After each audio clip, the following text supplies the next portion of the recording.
I'm John Oetjens, and welcome to Schooling Around. If you've been following Oxford schools the last few weeks, you know there's a lot that's happened. Issues like the International Academy building, the search for a new superintendent, combined with the election of some new school board members, have all made the ride interesting and exciting since last September. Now that all that has calmed down a bit, we'll take a few minutes and chat with our new future superintendent, Tim Throne. Then we continue with our look at special education in Oxford schools. We'll concentrate on age 3 to 5 this time. Stay tuned. You're watching OCTV. Tim Throne has been with Oxford schools for a few years now. He's risen through the ranks to deputy superintendent and more recently was appointed superintendent as of September 1st of this year when Dr. Bill Skilling retires. We sat down with Tim and reflected on his recent journey. It was a long few months, going all the way back to November and December, and the new board coming on, and then wanting to go through a process and all that kind of stuff. I totally understand that, totally get it. Just, it was a lot of time in that not only was I applying here in Oxford, I was applying in other districts. And so, you know, you've got your day job and then you go home at night and work on learning about other communities, what their needs are, whether it'd be a good fit for me someplace else, as well as, you know, taking time and reflecting at Oxford and where the community of Oxford is at and what some of those needs are and whether I would be a good fit for Oxford going forward. So long process, very thorough, but I'm glad that both myself and the district went through it and that now we're ready to move forward.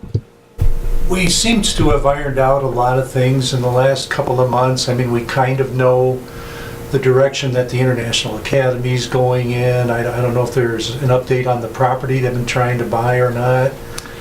They're still looking out there behind the... Yep, still looking at property, still looking at building the dorm.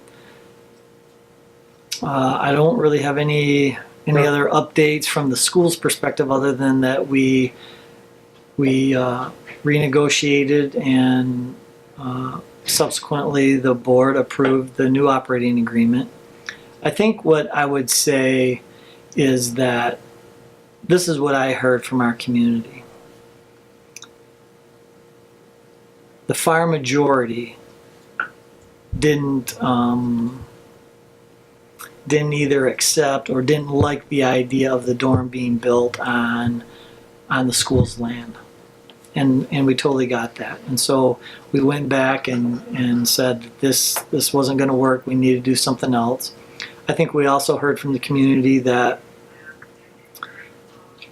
numbers are a concern and that if we feel like in the next few years we're going to have space issues at the high school, that we need to make sure that whatever type of facility they build, not only do we have enough classrooms to account for the international students, we want a net gain in that classroom space and that we actually gain more classroom space than students we have coming in. That will help address our space issues. So we did that. I think we heard too that 75 years was way too long of a lease, so we negotiated that down to 20 years as well. From a very broad perspective, I think this is at least sort of what I heard too from our community. It's not that the international program is necessarily a negative or you know, something bad or evil, but yet I think our community clearly said we don't want this though to be the main focus or be such an overwhelming topic that it doesn't it doesn't move our main core business or perspective of providing a great education for our own students. Exactly. And so while we are trying to do many different initiatives and provide educational opportunities for all our kids, I think we just need to keep a good balance in that, in this case, the international perspective doesn't overwhelm all of our other initiatives and at any given time take away from all the great things that we're doing from our own community residents. All right. We'll ask Tim about his current focus when we come back.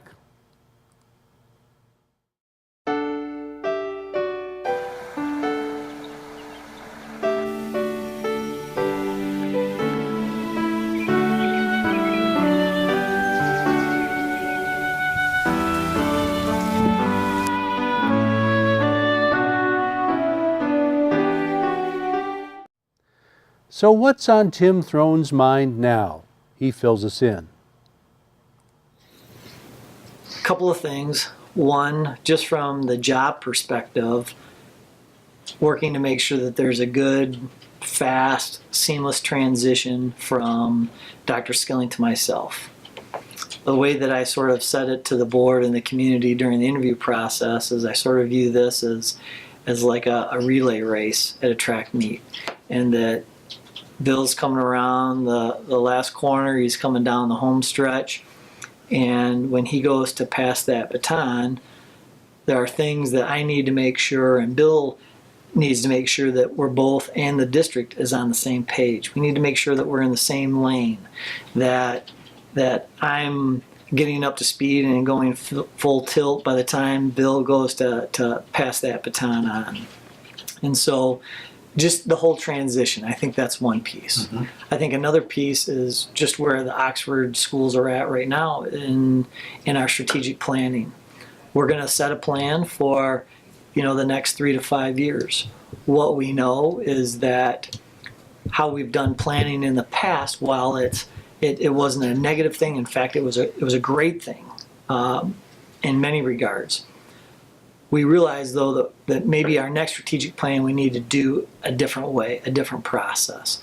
And so just because it's different, we have some internal education and knowledge that we need to do ourselves. We got to get ourselves up to speed, as well as communicate that to the community and bring them along. But overall, definitely one of the biggest components of my time in the next few months will be working that strategic plan, reaching out to the community. We just finished our surveys, and so it'll be about another month before we get that survey data back, but we'll want to go through all of that. We'll want to look at what our own students have to say, as well as our parents, those types of things, and then work that plan and start to set some immediate goals. So I'm really looking forward to it. I think that will help to give clarity and direction for both the community as well as our own employees, and what the specifics are that we need to be working on today and in the next year. We talk more about the strategic plan and how this one might be different. I think what has changed is our perspective on how we want to leverage the strategic planning process. So let me give you a couple specifics. The state also requires districts, in order to be accredited, that the district have it's called a district improvement plan, and each individual school has to have a school improvement plan. In the past, I would say that those different plans didn't necessarily all line up. In other words, there were different goals in all of them. I think what we've learned where we're at today is that we need to get better at our current programs of what we're working on, not necessarily add new programs. And so we want to refine our vision, refine our focus, and really hone in that we want to make sure that the goals and all of those plans all line up so that we're not working on this over here and we're working on this over here and working on something else over here. We want all of the goals to be lined up. Not that they have to be exactly the same, but maybe that one goal supports the other goal. We want to really focus our attention on, okay, what are those most important things that we do, and let's make sure everybody's working on it. Right. And there must be a lot of comfort in knowing that at the end of things, you're going to be the man in charge. I mean, it would have been awful if it wouldn't have worked out that way. You'd have to be working on all this stuff knowing that come September 1, you're going to be somewhere else. I mean, that couldn't be very comforting, that's for sure. No, it's definitely comforting to know that all the work and labor that everybody's putting into this plan is something that I'm going to be a part of later on. And not just me, but everybody. You know, is there enough work to do that we could have filled the gaps and had plenty enough to do between now and wherever else I would have went? Yes, but it definitely would have been a different kind of engagement. I'll say it that way. Next, special ed at Leonard Elementary with Meghan Trainor. Back in a moment.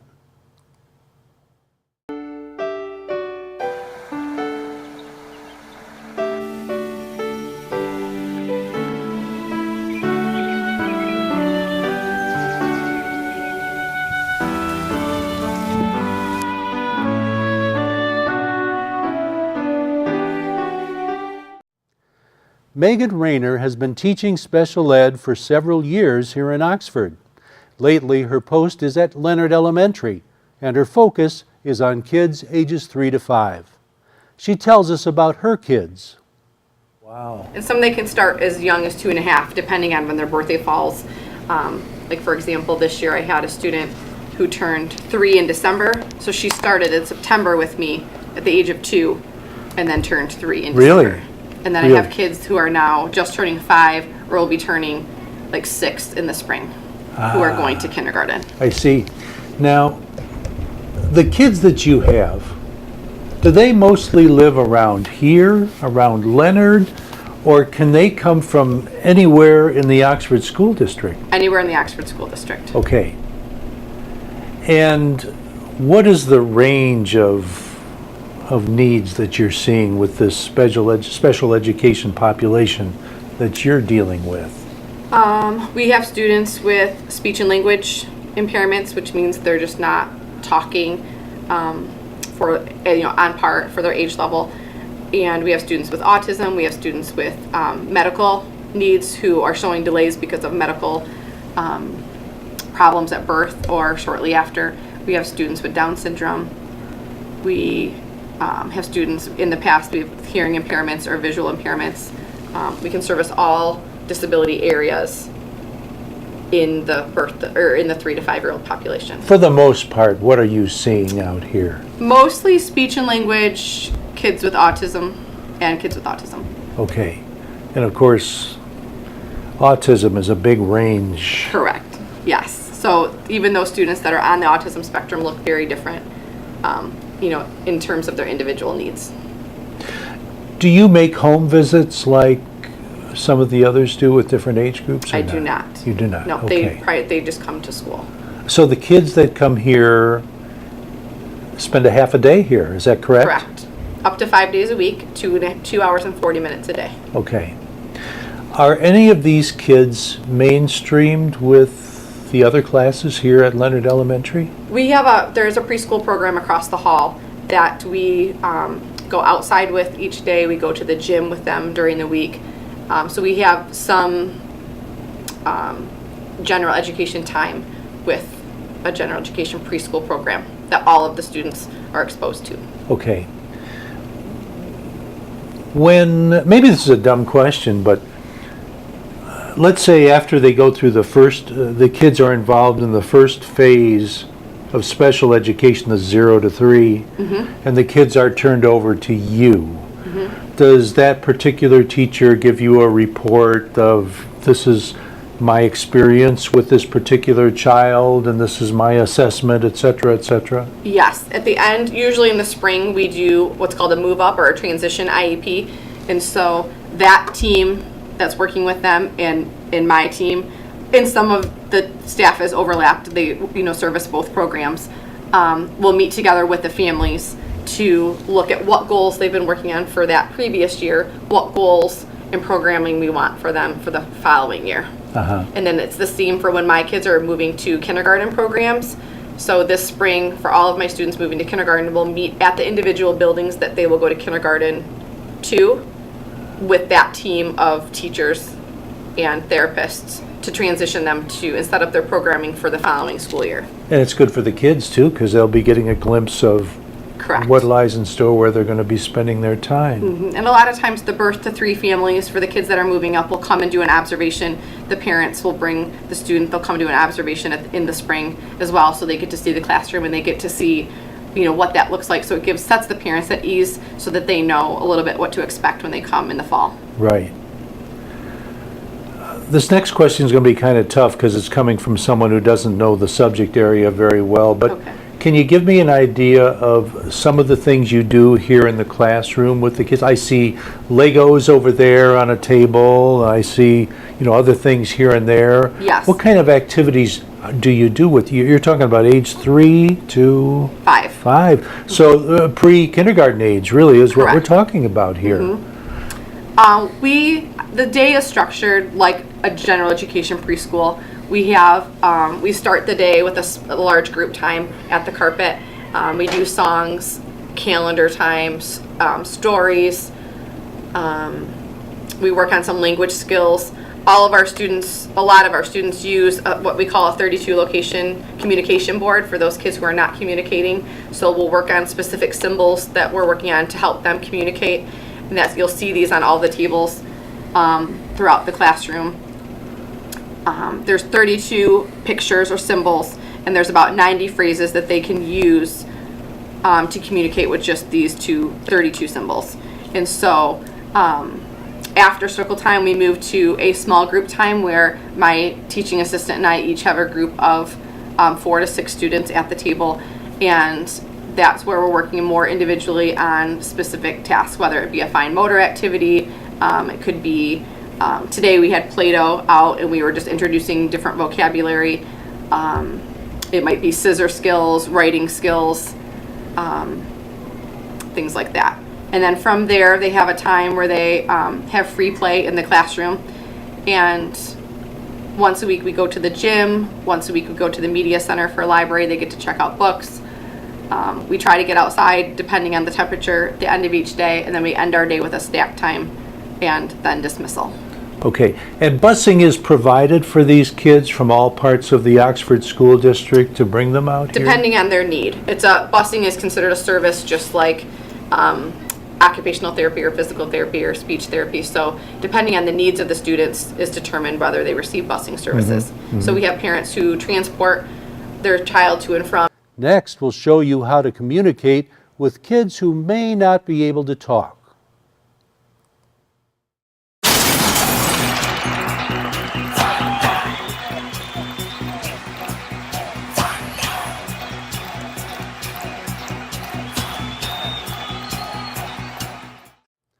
Meghan Trainor's kids are ages 3 to 5.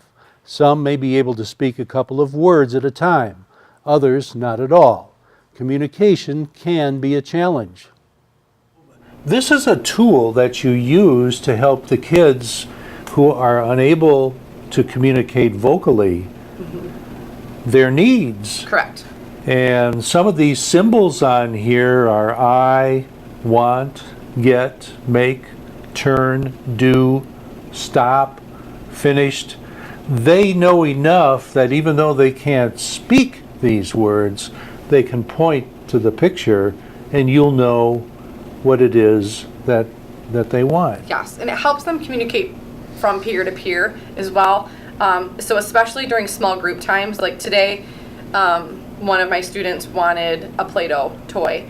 And so they can say, I want it, using a 3-word phrase without speaking anything. They can use the symbols to tell their friend that they want a turn. or they might just say turn, depending on their level. And what proportion of your class of kids would fall into this category, would you say?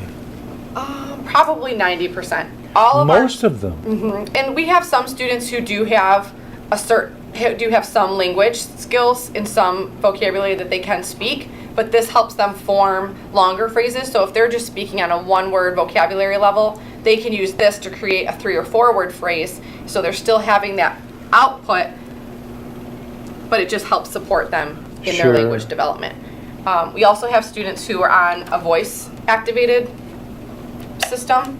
So it's the same 32 location board, but So when they can, hit the symbol, it speaks for them. And then even a higher technology is an iPad with a program called Touch Chat.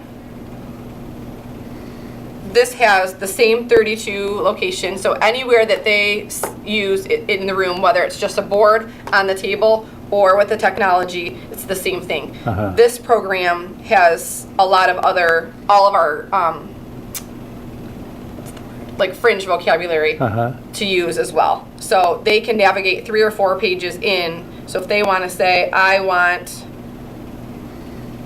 they can go to things, they can go to games, Play-Doh, they can create a whole sentence by using this. And it is voice output also. wow, So it will communicate that for them once they create the sentence and or the individual words. okay. What is your goal from age 3 to 5 as far as communication skills are concerned before they move on to the next level? I mean, my goal is that they would all be communicating at least on a 1 to 2 word phrase. Some of my students are communicating with 3 to 4 word phrases, but we're working on articulation, which means working on their speech sounds and how they're producing words, because they're not producing them correctly and it's making them very difficult to understand. So they might say a 4 or 5 word phrase and you might be able to pick out 1 word from that, which that is where technology is very helpful also, because they can use those communication symbols to help to help other people understand what they're saying. Even though they have a lot of language, the sounds that they're producing are not correct, so it makes them very difficult to understand. What government programs figure into this particular age group? For example, does Great Start Readiness have anything to do with any of this, or does that help you out, or? Great Start is the program this year that is the general education program that's in the building. So we are included with those kids for part of the day, like I said, in gym and outside time. But in terms of funding and programming, it's 2 separate. We asked Meghan about her greatest challenge. Probably the social and behavior.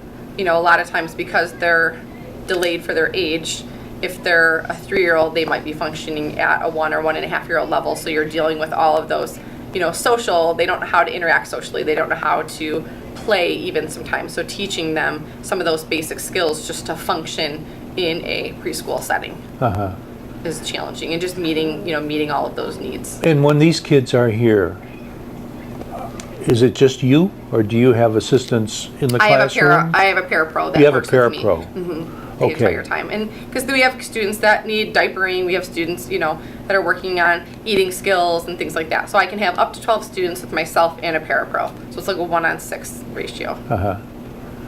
Okay, if you were queen of the world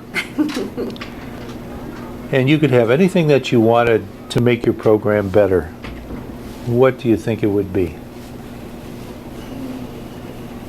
Probably more adult support, like another, additional parapro, just to give the students more individualized attention. Is it a challenge to keep a positive attitude and to help the parents keep a positive attitude with the kinds of things they're dealing with? Yes and no. I think one of the most challenging things is for kids that are just coming to me at 3 or 3.5. Sometimes we're the first ones, telling a family that their child has delays, and that is a very difficult conversation to have. And so But I try to continually we have notebooks that go back and forth with the families each day. So try to, document things that I'm seeing that, the progress that I'm seeing. So I try to keep it positive that way. And just, even it might be something small, but, so-and-so did this today. And that, is really exciting for the parents. And I know they enjoy reading those things and getting that feedback. And that brings up another point. Not all of these disabilities are recognizable before they get to be a certain age. Correct. And a lot of times especially if there's a speech delay, they get to 2.5, and they're still not talking. They might say a handful of words, but they're not saying, they're not starting to put sentences together. And so that's when things start to parents become aware, like, oh, maybe I need to look into, something, or the doctor said, just wait till they're a little bit older. But by 2.5 usually is when we really start to see some delays. And so then parents will call and say, can we have an evaluation? And Okay, I have a Meghan Trainor question here. okay. What made Meghan decide to do what you do?